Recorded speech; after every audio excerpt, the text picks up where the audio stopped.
Welcome to Raavan academy. இன்றைக்கி நம்ம GS topic பார்க்க போகிறோம். ஜிஎஸ் டாப்பிக்கில் என்ன பார்க்க போகிறோம்னா விட்டமின்ஸ் பார்க்கலாம். ஜிஎஸ் டாபிக் பொறுத்த வரைக்கும் நம்ம எப்போவுமே ஒரு க்ளூ பேஸ்டாக இல்லை ஒரு ட்ரிக் பேஸ்டாக இல்லைனா ஒரு இமேஜ் பேஸ்டாக வச்சு நீங்கள் பார்க்குறப்ப அது வந்து உங்கள் மைண்டில் நல்லா ரிஜிஸ்டர் ஆகும். ஸோ இப்போ இந்த விட்டமின்ஸ் டாப்பிக்கில் நம்ம ஒரு சின்ன ஒரு க்ளூ பேஸ்டாக வந்து அதை எப்படி ஞாபகம் வச்சுக்கலாம் அப்படிங்கிறத மாதிரி பார்க்கலாம். ஃபஸ்ட்டு விட்டமின்ஸ் அண்ட் மினரல்ஸ்லாம் என்ன சொல்லுவாங்கன்னா ஒரு மைக்ரோ நியூட்ரிஷன்ஸ் அப்படின்னு சொல்லுவாங்க. அதுமாதிரி விட்டமின்ஸ் என்னென்ன இருக்குன்னா ஏபிசிடிஇகே இந்த மாதிரி 6 விட்டமின்ஸ் இருக்குது. இதில் வந்து வாட்டர் சால்யூபிள் விட்டமின்ஸ் என்னென்னு கேட்பாங்க. Water soluble vitamins B and C, fat soluble vitamins என்னென்னா ஏடி அண்ட் கே. இப்போ இந்த இதில் நம்ம என்ன பார்க்க போகிறோன்னா விட்டமின்ஸோட அதர் நேம்ஸு அண்ட் அதோட டிஃபிஷியன்சிஸ் என்னங்கிறது பார்க்க போகிறோம். ஃபஸ்ட்டு விட்டமின் ஏவோட அதர் நேம் வந்து என்னென்னு சொல்கிறாங்கன்னா ரெட்டினால் அப்படின்னு சொல்கிறாங்க. இதை நம்ம எப்படி ஞாபகம் வச்சுக்கலாம், நார்மலாக விட்டமின் ஏ சாப்பிட்டா நம்ம கண்ணுக்கு நல்லது அப்படின்னு சொல்லுவாங்க. விட்டமின் ஏ கண்ணில் வந்து ஆக்சுவலாக ரெட்டினா அப்படின்னு சொல்லிட்டு ஒரு இது இருக்கும். ஸோ விட்டமின் ஏ ரெட்டினால் அதை வச்சு ஞாபகம் வச்சுக்கலாம். அதுமாதிரி அதோட டிஃபிஷியன்சின்னு பார்க்குறப்ப நைட் பிளைண்ட்னஸ், மாலைக்கண் நோய், அது ஓகே. விட்டமின் பி1ஓட அதர் நேம் என்னென்னா தயமின். இப்போ இது நீங்கள் எப்படி ஞாபகம் வச்சுக்கலாம்னா ஒன்றுன்னு வருதா, ஓஎன்இ லாஸ்ட்டில் என்இன்னு வருது. ஸோ அதே மாதிரி இதில் வந்து தயமின் இல்லைனா இல்லைனா மைன் அந்த மாதிரி நீங்கள் ரிலேட்டடாக கூட ஞாபகம் வச்சுக்கலாம். மைன் அது மாதிரி. ஸோ வந்துச்சுன்னா அதோட அதர் நேம் பார்க்குறப்ப விட்டமின் பி1க்கு தயமின். அதுமாதிரி அதோட டிசீசஸ்ன்னு பார்க்குறப்ப பெரி. ஓகே. அடுத்து விட்டமின் பி2 வந்து என்னென்னா ரிபோஃப்ளேவின்னு சொல்கிறாங்க. ஆக்சுவலாக இப்போ 2ன்னு இருக்கிறப்ப இப்போ எல்லாருமே வந்துட்டு இப்போ ஒரு வீடியோவில் வந்து டூ ஃபிங்கர்ஸ் காட்டிட்டு அப்படியே வீடியோ எடுப்பாங்க. 2 ஃபிங்கர்ஸ்னால் என்னென்னா விக்ட்ரி சிம்பிள் வரும். அந்த விக்ட்ரியை வந்து நம்ம என்ன சொல்லலாம், வின் பண்ணிட்டோம் அப்படிங்கிறதுக்கு காட்டுறது கூட 2 சிம்பிள்ஸை மென்ஷன் பண்ணலாம். விக்ட்ரி, வின் அந்த மாதிரி மென்ஷன் பண்ணலாம். ஸோ அந்த மாதிரி இந்த 2 காட்டினாங்கன்னா லாஸ்ட்டில் வின் முடியுதா. பி2க்கு வந்து ரிபோஃப்ளேவின். அதுமாதிரி அதோட டிஃபிஷியன்சின்னு பார்க்குறப்ப கிராக் இன் லிப்ஸ்லாம் வந்து கிராக் சொல்லும்ல, அதுக்கு பி காம்ப்ளெக்ஸ் மாத்திரையெல்லாம் எடுக்க சொல்லுவாங்க. ஸோ கிராக் இன் லிப்ஸ் அதுக்கு வந்து பி2. அடுத்து விட்டமின் பி3 வந்து நயாசின். இதுக்கு நான் வந்து சும்மா ஒரு ஆக்ட்ரஸ் பேர் மாதிரி ஞாபகம் வச்சுருப்பேன். அதை நம்ம மைண்டில் ஈஸியாக எல்லாருக்குமே ரிஜிஸ்டர் ஆகிரும்ல, அதனால். ஸோ விட்டமின் பி3னா ரீமாசின் ஞாபகம் வச்சுருப்பேன். ரீனா 3 ஆர்இன்னு வருதா ரீ. அதுமாதிரி சின்னுனா ஆசினா நயாசின். ஸோ இந்த மாதிரி ஒரு சின்ன ட்ரிக்ஸ் நீங்களாக உங்கள் மைண்டில் என்ன ரிஜிஸ்டர் ஆகுதோ அது மாதிரி பண்ணிக்கலாம். அதுமாதிரி விட்டமின் பி3யோட அதர் நேம் வந்து நயாசின். அதோட டிசீசஸ் வந்து பார்க்குறப்ப பெல்லாகிரா. அதுமாதிரி விட்டமின் பி5ஓட அதர் நேம் வந்து பார்க்குறப்ப பேண்டோதெனிக் ஆசிட். எப்போவுமே 5னா நமக்கு தெரியும் பென்ட்டு அந்த மாதிரி இதெல்லாம். ஸோ பென்ட் அந்த மீனிங்கில் வரும். ஸோ 5னுங்க வரப்போ பேண்டோதெனிக் ஆசிட். அதோட டிசீசஸ்ன்னு பார்க்குறப்ப ஆக்னி, பார்த்தேஷியா அதோட டிசீசஸ். அதுமாதிரி விட்டமின் பி6ன்னு வரப்போ இதில் நான் எப்படியும் வச்சுப்பேன்னா தமிழில் ஞாபகம் வச்சுருப்பேன் 6. இப்போ 6ன்னு வருது, 6 பயிறு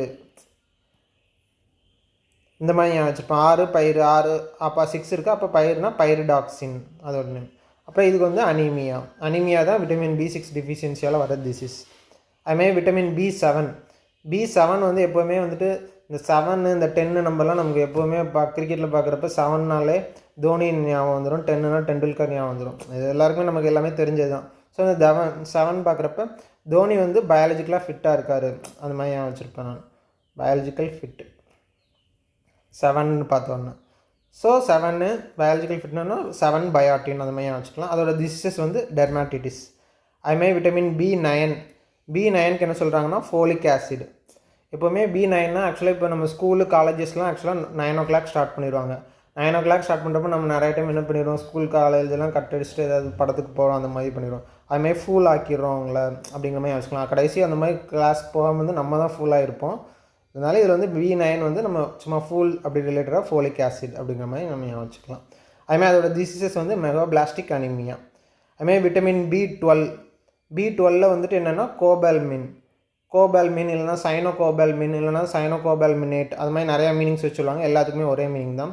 இப்போ பி12 வந்துட்டு நான் எப்படி ஞாபகம் வச்சுருப்பேன்னா இந்த கோபால் வந்தாலே நமக்கு என்ன தோணும், இந்த சந்திரமுகியில் ரஜினி காமெடி நல்லா ஞாபகம் வரும். கோபால் விட்டுட்டு போயிட்டே கோபால் அந்த மாதிரி ஒரு காமெடி வரும்ல. அப்போ அதை வச்சு நல்லா இருட்டாக இருக்க மாதிரி இருக்கும். ஸோ 12 மணிக்கு நல்லா இருட்டாக இருக்கிற மாதிரி இருக்கிறப்ப அந்த காமெடி வருது அப்படிங்கிற மாதிரி ஞாபகம் வச்சுட்டு கோபால்மின் அப்படின்னு ஞாபகம் வச்சுருப்பேன். அதேமாதிரி அதோட டிசீசஸ் வந்து பெர்னீஷியஸ் அனிமியா வருது.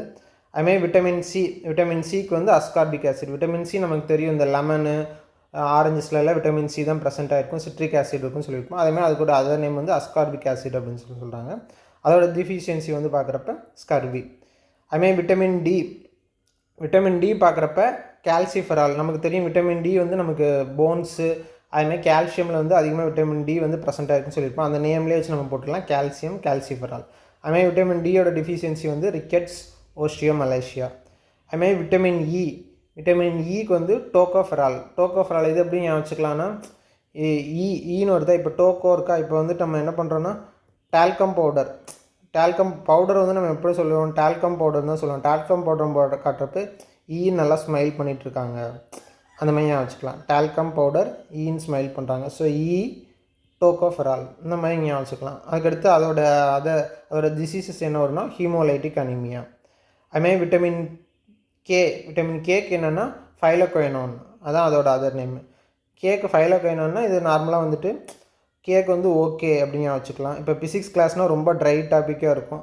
ஸோ அந்த ஃபிசிக்ஸ் கிளாஸு நம்ம உங்களுக்கு ஃப்ரீ டைமில் ஏதாவது டைமில் ஃபிசிக்ஸ் கிளாஸ் எடுக்கலாம்னா நம்ம ஓகே அப்படின்னு சொல்லிட்டு நினச்சிக்கோங்க. சும்மா ஃபைலோகுயினோன். அதுமாதிரி விட்டமின் கேக்கு வந்து பிளட் கிளாட், ஹீமோரேஜ் இதெல்லாம் வந்துட்டு அதோட டிஃபிஷியன்சினால் வர டிசீசஸ். அதுமாதிரி இதில் வந்து நமக்கு நார்மலாக தெரிஞ்ச டிசீசஸ்ன்னு இருக்கும், இல்லை தெரியாத டிசீசஸ் மட்டும் இதில் கீழே மென்ஷன் பண்ணியிருப்பேன். ஸோ வாங்க அது என்னென்னு ஒன் பை ஒன்னாக பார்க்கலாம். இப்போ பெரிபெரியிலே வந்துட்டு என்னென்னா வெட் பெரிபெரி, ட்ரை பெரிபெரின்னு இருக்கும். ட்ரை பெரிபெரி நர்வஸ் டிஸார்டர், இதுதான் மேக்ஸிமம் எல்லா புக்லேயும் மென்ஷன் பண்ணியிருப்பாங்க. அதுமாதிரி வெட் பெரிபெரின்னு வரும். இதிலே ஒரு சிண்ட்ரோம் வச்சு வரும். நம்ம அந்தளவுக்கு ரொம்ப டீப்பாக போக வேண்டாம், சும்மா ஜஸ்ட் இந்த டிசீசஸ் என்னங்கிறது மட்டும் பார்த்துக்கலாம். அதுமாதிரி பெல்லாகிரானுங்கிறப்ப இந்த 3D வச்சுக்கலாம். டிமென்ஷியா, டயரியா, டெர்மாட்டிட்டிஸ் இதெல்லாமே சேர்ந்து வரது தான் பெல்லாகிரா. அதுமாதிரி பெல்லாகிரா வந்து எதோட டிஃபிஷியன்சினா விட்டமின் B3, 3D அந்த மாதிரி எல்லாமே நீங்கள் வச்சுக்கலாம். 3 வச்சு வரப்ப நமக்கு என்ன வந்துடும், பெல்லாகிரா. அதுமாதிரி பார்த்திஷியானா இது ஒன்றும் இல்லை, இப்போ நம்ம ரொம்ப லாங் ட்ராவல் பண்ணுறோம், இல்லைனா ஒரு இடத்துல மட்டும் பிளட் சர்க்குலேஷன் போகாமல் இருந்துச்சு அப்படின்னா அந்த ஊசி ஏதோ பின்ன வச்சு குத்துற மாதிரி இருக்கும், இல்லைனா அந்த இடத்துல வந்து பிளட் சர்க்குலேஷன் போகாத மாதிரியே இருக்கும், நமக்கு ஒரு ஃபீல் வரும். அந்த இதுக்கு தான் ஆக்சுவலாக பார்த்திஷியாங்கிறது மீனிங்கு. அடுத்து அனீமியா வந்து நமக்கு எல்லாமே தெரிஞ்சது தான். ஆர்பிசி கவுண்ட்டு கம்மியாக இருக்கிறது, பிளட்டில் வந்துட்டு சிவப்பணுக்கள் கம்மியாக இருந்தோன்னா அதை நம்ம வந்து அனீமியான்னு சொல்லுவோம். இப்போ மெகோபிளாஸ்டிக் அனீமியானா என்ன மென்ஷன் பண்ணுறாங்கன்னா போன் மேரோவில் வந்து நமக்கு ஆர்பிசி ப்ரொடியூஸ் ஆகும் அப்படின்னு சொல்லி தெரியும். ஆர்பிசியோட லைஃப் ஸ்பேன் எவ்வளோ இருக்கும், 120 days. இதெல்லாம் வந்து நமக்கு ஏதாவது கொஷின்ஸில் கேட்கலாம். அதுமாதிரி இப்போ இந்த போன் மேரோவில் தான் ஆர்பிசி ப்ரொடியூஸ் ஆகும். அந்த ப்ரொடியூஸ் ஆகிறப்ப அப்நார்மலாக இம்மெச்சூர் ஆர்பிசியாக இருந்துச்சுன்னா அதை மெகோபிளாஸ்டிக் அனிமியான்னு சொல்கிறாங்க. அடுத்து பெர்னீஷியஸ் அனிமியா வந்துட்டு என்னென்னா இன்டெஸ்டைனில் வந்து ஆர்பிசியோட கவுண்ட் லோவாக இருக்கிறனால விட்டமின் B12 வந்து அதால் அப்சர்வ் பண்ண முடியாமல் போயிடுவது. ஸோ இதை வச்சு இந்த B12 வச்சு நமக்கு தேவையில்லாம் deficiency of vitamin B12 pernicious anaemia வரும் அப்படிங்கிற மாதிரி. அடுத்து ஹீமோலைட்டிக் அனிமியானா ஒன்றும் இல்லை, ஆர்பிசி வந்து அதோட லைஃப் ஸ்பேன் முடிஞ்ச உடனே அதுவாக வந்து டெஸ்ட்ராய் பண்ணிடும். ஆனால் அந்த டெஸ்ட்ராய் பண்ணுற ரேஷியோ வந்து ஃபாஸ்ட்டாக இருந்துச்சுன்னா, ரீப்ளேஸ்மெண்ட் ஆகிறதோட டெஸ்ட்ராய்மெண்ட் ஃபாஸ்ட்டாக இருந்துச்சுன்னா அது வந்து ஹீமோலைட்டிக் அனிமியா அப்படின்னு சொல்கிறோம். அதுமாதிரி ஓஸ்டியோமலேஷியானா அந்த போன்ஸோட இது வந்து சாஃப்ட் ஆகிடுது அடல்ட்ஸ்க்கு. அதே இது வந்து சில்ட்ரன்ஸ்க்கு இருந்துச்சுன்னா ரிக்கெட்ஸ்.